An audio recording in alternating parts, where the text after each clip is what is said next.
నమస్కారం వార్తలకు స్వాగతం. ముందుగా ముఖ్యాంశాలు. YCP leader Botsa Satyanarayana press meet, పలు అంశాలపై వివరణ. బీఆర్ఎస్ లీడర్ ప్రెస్ మీట్, పలు అంశాలపై వివరణ. బొత్స సత్యనారాయణ మీడియా సమావేశం నిర్వహించారు. ఈ సందర్భంగా పలు అంశాలపై ఆయన మాట్లాడారు. అంతా కూడా ఎంతో శాంతియుతంగా, సామరస్యంతో, సోదరభావంతో ఉన్న ప్రాంతం.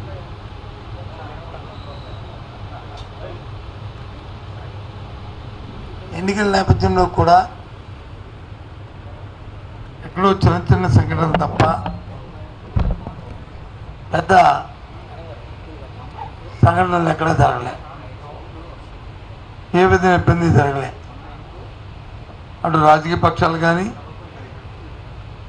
ప్రజలు కానీ, లేదా అధికారులు కానీ, అధికార యంత్రాంగాలు కానీ అందరూ కూడా ఎవరి బాధ్యత వారు వారి వారి పరిధుల్లో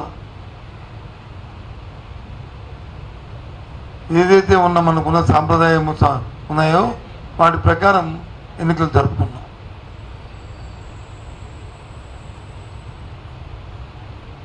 అయిన తర్వాత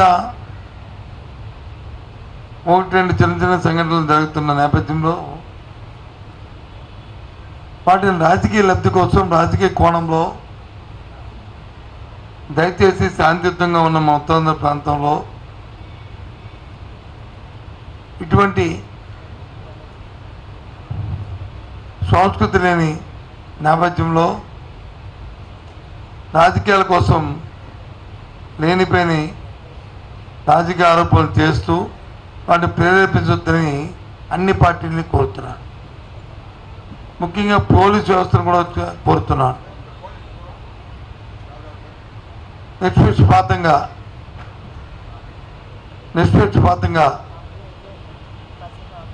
ఏ సంఘటన పట్ల ఏ రాజకీయ పార్టీలు ఉన్నప్పటికీ కూడా తప్పుగా చూస్తూ చర్య తీసుకోమని కూడా నేను రిక్వెస్ట్ చేస్తున్నాను, డిమాండ్ చేస్తున్నాను. అదే నేపథ్యంలో రాజకీయ నాయకులు కూడా అనవసరంగా ఆరోపణలు చేసుకొని నిందారోపణలు చేయడం అనేది తగదు. ఇటువంటిని హింసని ప్రోత్సహించొద్దు. మా వరకు వైసీపీ పార్టీ దానికి పూర్తి వ్యతిరేకమని చెప్పి మనం చేస్తాం. ఇలాంటి సంఘటనలు ఏ పరిస్థితుల్లో ఎట్టి పరిస్థితులు కూడా ఉపేక్షించమని మనం చేస్తాం. నిన్నెక్కడో విశాఖ పార్లమెంటరీ పరిధిలో ఒక సంఘటన జరిగింది.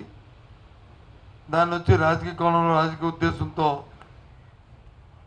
లేనిపోయిన ఆపాదనలు సృష్టిస్తూ మాట్లాడడం సమంజసం కాదని మనం చేస్తున్నాను. పూర్వపరాలు తెలుసుకొని చేయాలని, అలాగే సైమల్టేనియస్గా నేను కూడా పోలీసు అధికారులతో మాట్లాడడం జరిగింది. ఒకవేళ నిజంగా దాన్ని రాజకీయ ప్రారంభం కానీ కక్షపూరితమైన చర్యగా అది అయితే మాత్రం నిష్పక్షపాతంగా చర్య తీసుకోవాలని కూడా డిమాండ్ చేస్తున్నాను. ఎందుకంటే మా ఉత్తరాంధ్ర ప్రాంతం ఎంతో సామరస్యంగా, సోదర భావంతో మెలిగే మనుషులు. రేపు 9వ తారీఖు నాడు జగన్మోహన్ రెడ్డి ప్రమాణ స్వీకారం చేసిన తర్వాత ఈ ప్రాంత ఎగ్జిక్యూటివ్ క్యాపిటల్గా వస్తూ ఎంతో ప్రపంచ స్థాయిలో ఈ పట్టణం అభివృద్ధి చెందుతున్న నేపథ్యంలో దీన్ని మనం కాపాడుకోవాల్సిన బాధ్యత, ఈ ప్రాంతాన్ని అభివృద్ధి చేసుకున్న బాధ్యత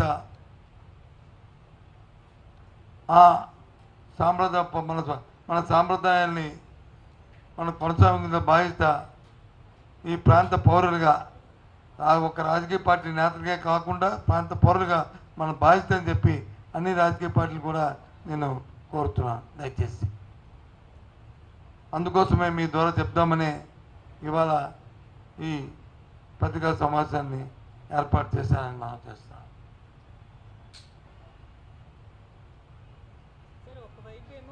ఖచ్చితంగా ప్రమాణ స్వీకారం చేస్తారని చెప్తున్నారు, ఇంకోవైపు ఏమో కంప్లైంట్లు ఇస్తున్నారు. ఏమైనా మేమేమి కంప్లైంట్లు వచ్చి ప్రమాణ స్వీకారానికి కంప్లైంట్కి సంబంధం లేదు. కంప్లైంట్ దేనికి నిన్న గవర్నర్ గారిని కలిసామంటే మేము ఎలక్షన్ కమిషన్ ఎవరైతే నియమించిందో ఒక అధికారిని,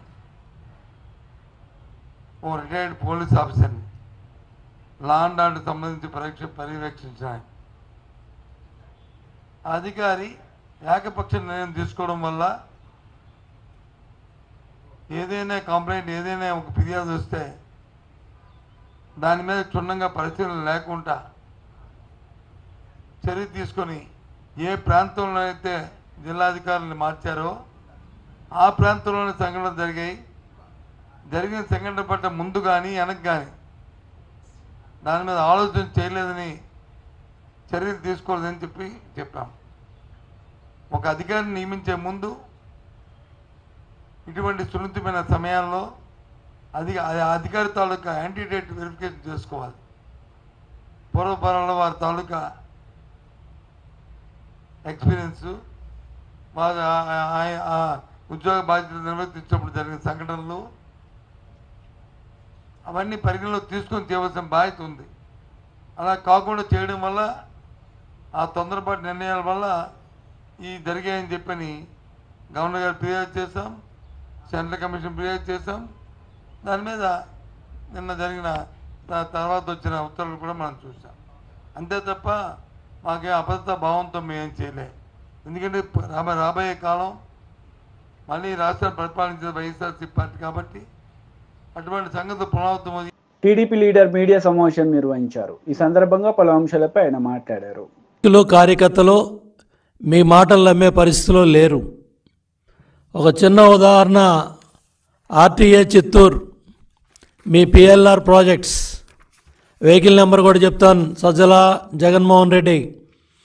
మీ పిఎల్ఆర్ ప్రాజెక్ట్స్ వెహికల్సే AP39U E3857 exporting to other countries. అంటే మీ పెద్దిరెడ్డి కంపెనీలు, పిఎల్ఆర్ కంపెనీలు, మీ వెహికల్స్ అన్నీ కూడా ఎలక్షన్ షెడ్యూలు, ఎలక్షన్ ప్రకటనలు అన్నీ వచ్చిన తర్వాత ఈ ప్రక్రియ అంతా పూర్తవగానే మొత్తం మీ కంపెనీ, మీ నాయకుల కంపెనీల తాలూకా వెహికల్స్ అన్నీ కూడా ఇతర రాష్ట్రాలకి, ఇతర దేశాలకి పంపించేసుకుంటా ఉన్నారు. ముఖ్యమంత్రి ఏమో లండన్ పోతా ఉన్నాడు, పిఎల్ఆర్ కంపెనీ వెహికల్స్ ఏమో బయట రాష్ట్రాలకి, బయట దేశాలకి ఎక్స్పోర్ట్ అయిపోతూ ఉన్నాయి. రెండో పక్క ఎవరన్నా అమ్మించాలని సజ్జల ఇవాళ నువ్వు మళ్ళీ సొల్లు కబుర్లు మొదలుపెట్టావు. ఇవాళ కేఏ పాల్ కాన్ఫిడెన్స్ లెవెల్ ఏ స్థాయిలో ఉందో జగన్మోహన్ రెడ్డి కాన్ఫిడెన్స్ లెవెల్ కూడా అదే స్థాయిలో నిన్న ఉంది. కేఏ పాల్ కాన్ఫిడెన్స్ లెవెల్కి, జగన్మోహన్ రెడ్డి కాన్ఫిడెన్స్ లెవెల్కి నిన్న సోషల్ మీడియాలో ట్రోలింగ్సే అర్థమవుతూ ఉన్నాయి. కాబట్టి పిచ్చి ప్రలాపనలు మానేయండి. ల్యాండ్ టైటిలింగ్ యాక్ట్ మీ పుట్టి ముంచింది. మీ ప్రచార పిచ్చి, మీ ఫోటోలు పిచ్చి, మీరు తాత ముత్తాతలు ఇచ్చిన భూములను కూడా కొట్టేయాలని, దోచుకోవాలని మీరు చేసిన చట్టాలే మీ ప్రభుత్వానికి ఉరితాళ్ళైనాయి. ఇవాళ పెద్ద ఎత్తున ప్రజల్లో తిరుగుబాటు వచ్చింది. ఆ తిరుగుబాటు ఫలితమే జనసునామీ. ఆ జనసునామీ దెబ్బకే మీకు గంగుర్లు ఎత్తుతూ ఉన్నాయి. రోజుకొకళ్ళు వచ్చి మీడియా ముందుకి మాట్లాడుతూ ఉన్నారు. నేను అడుగుతూ ఉన్నా, మొదటి క్యాబినెట్లో కానీ రెండో క్యాబినెట్లో కానీ 40 మంది మంత్రులు ఒక్కడు కూడా ధైర్యంగా మీడియా ముందుకు వచ్చి మేం గెలుస్తామని మాట్లాడట్లేదు. 40 మంది మంత్రులు ఓడిపోతున్నారు. 5 ఏళ్ల పరిపాలనలో మీ మంత్రులు ఎవరైతే ఉన్నారో మొదటి క్యాబినెట్లో రెండో క్యాబినెట్లో మంత్రులు ఎవడో కూడా మీడియా ముందుకు రావట్లా. మొత్తం ఎత్తిపోతున్నారు, మొత్తం ఓడిపోతున్నారు. ఇవాళ పెద్ద ఎత్తున ప్రతిపక్ష హోదా కూడా దక్కదని మీడియా ఘోషిస్తూ ఉంటే, సర్వేలు ఘోషిస్తూ ఉంటే ఇవాళ సజ్జలు వచ్చి ఏ కార్యకర్తను నమ్మిద్దామని, ఏ నాయకుడిని నమ్మిద్దామని నువ్వు మళ్ళీ బురజల్లే కార్యక్రమాలు చేస్తున్నావు. సిగ్గుందా అని అడుగుతున్నా. అపధర్మ ముఖ్యమంత్రి మీరు, 5 ఏళ్ళు ప్రభుత్వం పరిపాలన చేసింది మీరు. చీఫ్ సెక్రటరీ మీరు పెట్టుకున్న వ్యక్తే. మీకు అనుసరణలోనే వ్యవస్థలన్నీ నడుస్తున్నాయి. ఇవాళ చీఫ్ సెక్రటరీయే మొత్తం పోలింగ్ స్టాఫ్ దగ్గర నుంచి ఎక్కడెక్కడ ఏ అధికారం ఉండాలో రాజేంద్రనాథ్ డీజీపీగా ఉన్నప్పుడే నియామకాలన్నీ జరిగాయి. ఇవాళ ఈసీ మీద బురజల్లాలనో, తెలుగుదేశం పార్టీ మీద బురజల్లాలనో, ఎన్డీఏ కాటు మీద బురజల్లాలనో, కేంద్రం మీద బురజల్లాలనో ఇవాళ సజ్జల ఎత్తిపోయే మాటలు మాట్లాడుతూ ఉన్నాడు. భయం కళ్ళల్లో కనపడతా ఉంది, పిరిగితనం కళ్ళల్లో కనపడతా ఉంది. అపధర్మ ముఖ్యమంత్రి లండన్ పోయి వస్తాడో లేదో అనే డౌట్ కూడా సజ్జల రామకృష్ణారెడ్డి మాటల్లో డొలతనం బయటపడతా ఉంది. ఎందుకంటే సజ్జల భార్గవరెడ్డి ఎలక్షన్ అయిన 24 గంటల్లో జెండా ఎత్తేసాడు. మొత్తం సోషల్ మీడియా వైసీపీ దుకాణం బంద్ అయిపోయింది, కీలకతం అయిపోయింది. మొత్తం దుకాణం సర్దేశారు. మొత్తం సజ్జల భార్గవరెడ్డి జెండా ఎత్తేసి హైదరాబాద్ వెళ్ళిపోయాడు, పక్క రాష్ట్రాలకు వెళ్ళిపోయాడు. ఇవాళ నీ కొడుకే జెండా ఎత్తేసి వెళ్ళిపోతే నిన్న కార్యకర్తలు నాయకులు కన్నీళ్లు తొడటానికి, వాళ్ళని ఓదార్చడానికి నిన్న జగన్ రెడ్డి మాటల్లో కాన్ఫిడెన్స్ కార్యకర్తలకి నాయకులు దక్కపోయేపాటికి మళ్ళీ ఉదయం సజ్జల రామకృష్ణారెడ్డి వచ్చి మీడియా ముందు మళ్ళీ అసత్యాలు అబద్ధాలు ప్రచారం. బీజేపీ లీడర్ మీడియా సమావేశం నిర్వహించారు. ఈ సందర్భంగా పలు అంశాలపై ఆయన మాట్లాడారు. పోటీ చేస్తున్నటువంటి అభ్యర్థి ఖర్చులో జమ చేసి ఆయనను డిస్క్వాలిఫై చేయమని ఈరోజు ఎన్నికల సంఘానికి సంబంధించిన అధికారికి మేము దరఖాస్తు ఇచ్చాం. ఎఫ్ఐఆర్ చేగుంటలో నమోదైనటువంటి క్రైమ్ నెంబర్ 161/2024 మళ్ళీ ఎఫ్ఐఆర్ కాపీ లేదంటారేమో అని చెప్పి పబ్లిక్ డాక్యుమెంట్ ఇది, గూగుల్లో కొడితే దొరుకుతూ ఉంది. క్రైమ్ నెంబర్ 161/2024 పోలీసు వాళ్ళు నమోదు చేసినటువంటి ఎఫ్ఐఆర్ కాపీ తీసుకొచ్చాం. ఈ ఎఫ్ఐఆర్ కాపీకి అనుబంధంగా వాళ్ళు పెట్టినటువంటి పంచనామా, ఈ పంచనామాలో ఏ బూత్కి ఎన్ని పైసలు ఎన్ని కవర్లు అనేది డీటెయిల్గా రాయడం జరిగింది. ఇన్ని ఆధారాలను తీసుకొని వచ్చి ఈరోజు ఎన్నికల సంఘానికి మేము ఇచ్చి ఈ పోలీసు వాళ్ళు రిజిస్టర్ చేసినటువంటి కేసులో రెడ్ హ్యాండెడ్గా దొరికినటువంటి 3 ముద్దాయిలు, వాళ్ళు చెప్పిన పేరు ఏంటంటే 4వ పేరు కొండాపూర్ గ్రామానికి సంబంధించిన రాజిరెడ్డి అనేటువంటి వ్యక్తి వెంకట్రామరెడ్డి గారి తరఫున ఈ డబ్బుల్ని ఊర్లలో పంచమని మాకు ఇచ్చినాడు అని పోలీసు వాళ్ళకి ఇచ్చిన కన్ఫెషన్ స్టేట్మెంట్లో దొరికిన 3 ముద్దాయిలు చాలా స్పష్టంగా చెప్పడం జరిగింది. నేను ఈ సందర్భంగా ఎస్ఐ చేగుంటను అప్రిషియేట్ చేస్తూనే ఎస్పీ మెదక్ గారికి చెప్తున్నటువంటి విషయం ఏంటంటే ఈ ఇన్వెస్టిగేషన్ ఎవరైతే సూమోటో కంప్లైంట్ ఇచ్చిండో ఆ ఎస్ఐ ఈ కేసు ఇన్వెస్టిగేషన్ చేయడానికి వీల్లేదు. కాబట్టి జిల్లా పోలీస్ అధికారిగా ఇంకొక అధికారిని ఈ కేసుని ఇన్వెస్టిగేట్ చేయడానికి అపాయింట్ చేసి ఏ ఫామ్ హౌస్లో అయితే మీటింగ్ పెట్టినరో ఆ ఫామ్ హౌస్ సీసీటీవీని ఫుటేజ్ని రికవరీ చేసి అందులో ఉన్నటువంటి అన్ని కార్లను కూడా ఈ కేసుల్లో ముద్దాయిగా చేర్చడంతో పాటు ఇంకా టెక్నాలజీ బాగా పెరిగింది కాబట్టి ఆ ఫామ్ హౌస్లో ఆ అర్ధరాత్రి ఉన్నటువంటి కార్లతో పాటు ఆ టవర్ లొకేషన్ తీసుకుంటే ఆ టవర్ కింద ఎన్ని ఫోన్లు అప్పుడు ఉన్నాయో ఆ ఫామ్ హౌస్లో తెలుస్తుంది. కాబట్టి వాళ్ళందరినీ కూడా ముద్దాయిలుగా చేర్పించి ప్రాపర్గా ఇన్వెస్టిగేషన్ చేయించాలని ఎన్నికల అధికారికి ఈ సందర్భంగా దరఖాస్తు ఇచ్చాం. బీఆర్ఎస్ లీడర్ మీడియా సమావేశం నిర్వహించారు. ఈ సందర్భంగా పలు అంశాలపై ఆయన మాట్లాడారు. ధాన్యం తడిచిపోయిన నీళ్లలో ధాన్యం తేలుతూ ఉంటే ప్రభుత్వానికి పట్టింపు లేదు. ప్రభుత్వం తడిచిన ధాన్యం కొనండి అని ఆదేశాలు మాత్రం పత్రికల్లో వస్తూ ఉన్నాయి, కానీ ఆచరణలో ఎక్కడ కూడా సరైనటువంటి రీతిలో అధికార స్పందన లేదనేటువంటి మాట వాస్తవం. ఇటువంటి స్థితిలో రైతాంగానికి అండగా ఉండాలని, రైతాంగానికి ధైర్యం ఇవ్వాలని, రైతాంగం పట్ల మా అధినేత కేసీఆర్ గారి కాలంలో ఇచ్చినటువంటి అనేక సంక్షేమ పథకాలు దూరమైపోతున్నటువంటి భావన నుండి రైతాంగాన్ని పోరాటం వైపు మళ్లించడానికి మా అధినేత కేసీఆర్ పిలుపు మేరకు తెలంగాణ రైతాంగం అంతా కూడా గత 2 రోజులుగా పెద్ద ఎత్తున రోడ్ల మీదకి వచ్చేటువంటి పరిస్థితి వచ్చింది. అనేక ప్రాంతాల్లో పెద్ద ఎత్తున ధర్నాలు జరిగినాయి. రైతాంగం అంతా కూడా రోడ్ల మీదకి వచ్చి, ఓ ప్రభుత్వమా, నువ్వు కనీసం మాకు భరోసా ఇవ్వకున్నా మేము తెచ్చిన గింజలు కొనండి అని ప్రాధేయపడతా ఉంటే ఇవాళ ఈ ప్రభుత్వానికి కనికరం లేకపోవడం అనేటువంటిది ఇవాళ మనం చాలా స్పష్టంగా చూస్తూ ఉన్నాం. అందుకే మేము ఈ ప్రభుత్వాన్ని డిమాండ్ చేస్తూ ఉన్నాం. వెంటనే మీరు ధాన్యాన్ని అన్నీ కొనండి. ధాన్యాన్ని కొనడమే కాదు, ఇంకొక వైపు మొన్న ముఖ్యమంత్రి గారు రేవంత్ రెడ్డి గారు మాటలు చూస్తూ ఉన్నాం. మనం అనేక అడ్వర్టైజ్మెంట్లు చూస్తుంటాం, కార్పొరేట్ కంపెనీలే కానీ లేకుంటే మిగతా కంపెనీల అడ్వర్టైజ్మెంట్లు చూస్తాం. 50% ఆఫ్ అని పెడతారు, చిన్నగా ఎక్కడనో కండిషన్ సప్లై అని పెడతారు. ఇవాళ ప్రభుత్వ పరిస్థితి కూడా కండిషన్ అప్లైకి వచ్చింది. ఇవాళ ఏమైంది, తెలంగాణలో 500 బోనస్ ఇస్తామన్నటువంటి ప్రభుత్వం ఎగవేసింది. ఎగవేయడమే కాకుండా ఇవాళ ఇంకొక చిలుక పలుకులు పలుకుతూ ఉన్నది, సన్న వడ్లకు మాత్రమే, మేము సన్నాలకు మాత్రమే బోనస్ ఇస్తామని చెప్తా ఉన్నారు. తెలంగాణ రైతాంగానికి కానీ తెలంగాణ ప్రజలకు కానీ తెలుసు తెలంగాణలో పండే పంట ఏందని. 100% రైతాంగం సన్నవడ్లు వేయరు, కేవలం ఒక 20% మాత్రమే తెలంగాణలో సన్నాలు పండించేటువంటి పరిస్థితి. ఎందుకంటే సన్నాలు పండించడం వల్ల రైతాంగానికి అధిక పెట్టుబడి ఒకవైపు, దిగుబడి తక్కువ వస్తుంది అనేటువంటి ఒక దాంతో ఇవాళ ఎవ్వరు కూడా ఆ వైపు పోతలేరు.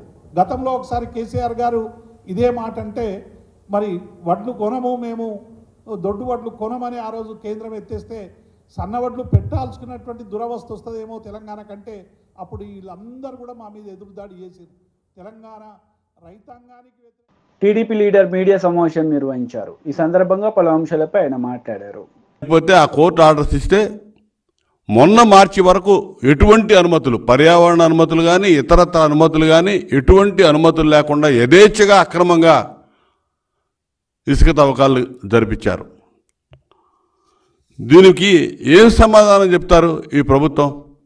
మేము మొత్తుకుంటా ఉన్నాం. చంద్రబాబు నాయుడు గారు 2023లో 40,000 కోట్లు జగన్మోహన్ రెడ్డి కనుసన్నల్లో అక్రమ ఇసుక మైనింగ్ జరిగింది. ఈ రాష్ట్రంలో ఎవడెవడు కారకులు, ఏ డిపార్ట్మెంట్స్ ఏ విధంగా సహకరించినాయో, డిఎంజీ వెంకటరెడ్డి వీటన్నిటికీ పాత్రధారిగా సూత్రధారిగా ఉండి ఏ విధంగా 1,000 కోట్లు కొల్లగొట్టి వీళ్ళకి సంపాదించి పెడతా ఉన్నాడో, ఇందులో మైనింగ్ ఫారెస్ట్ మినిస్టర్గా ఉన్నటువంటి పెద్దిరెడ్డి రామచంద్రారెడ్డి ఏ విధంగా దోపిడీ చేస్తూ ఉన్నాడో మొత్తం కూడా మేము సాక్ష్యాధారాలతో సహా గతంలోనే నిరూపణ చేశాం. వీటన్నిటినీ కూడా అసలు లెక్క చేయకుండా ఎన్జిటి నేషనల్ గ్రీన్ ట్రిబ్యునల్ ఆదేశాలు లెక్క చేయలేదు, సుప్రీంకోర్టు అంటే లెక్కలేదు, అసలు వ్యవస్థలంటే లెక్కలేదు. వీళ్ళ ఇష్టానుసారం అక్రమంగా ఇసుక తవ్వకాలు సాగిస్తూనే ఉన్నారు యథేచ్ఛగా. నిన్న ఆర్డర్స్ ఇచ్చింది, ఇప్పుడు కూడా రాష్ట్రంలో యథేచ్ఛగా జరుగుతూ ఉన్నాయి. ఇవాళ ఏం చెప్పాలి? సుప్రీంకోర్టు అడిగినప్పుడు మేము కేసులు ఫైల్ చేశామని చెప్పారు. ఎవరి మీద పెట్టారు కేసులు? ఏ కంపెనీ మీద పెట్టారు చెప్పాలి. డిఎంజీ చెప్పాలి సమాధానం. ఏ కంపెనీలు మీద పెట్టాడో, ఎవరి మీద పెట్టారో. ఎంఓఎఫ్సిసి అక్రమ తవ్వకాలు భారీ యంత్రాల సహాయంతో చేస్తూ ఉన్నారని చెప్పి రిపోర్ట్ సబ్మిట్ చేసింది. ఎటువంటి పర్మిషన్ లేకుండా వీళ్ళు చేస్తూ ఉన్నారని చెప్పి 2024 ఫిబ్రవరిలో మినిస్ట్రీ ఆఫ్ ఎన్విరాన్మెంటల్ ఫారెస్ట్ వీళ్ళు చెప్తే దాని మీద ఇంతవరకు చర్యలు లేవు. అసలు ఏం చెప్పినా సరే దున్నపోతు మీద వర్షం పడ్డ చందాన్ని వ్యవహరిస్తూ ఉన్నారు. అసలు చర్యలనే నిల్లు. అసలు దీనికి ఈరోజు సుప్రీంకోర్టు కూడా చెప్పిన దానికి అసలు ఏం చెప్తారో అర్థం కావట్లా.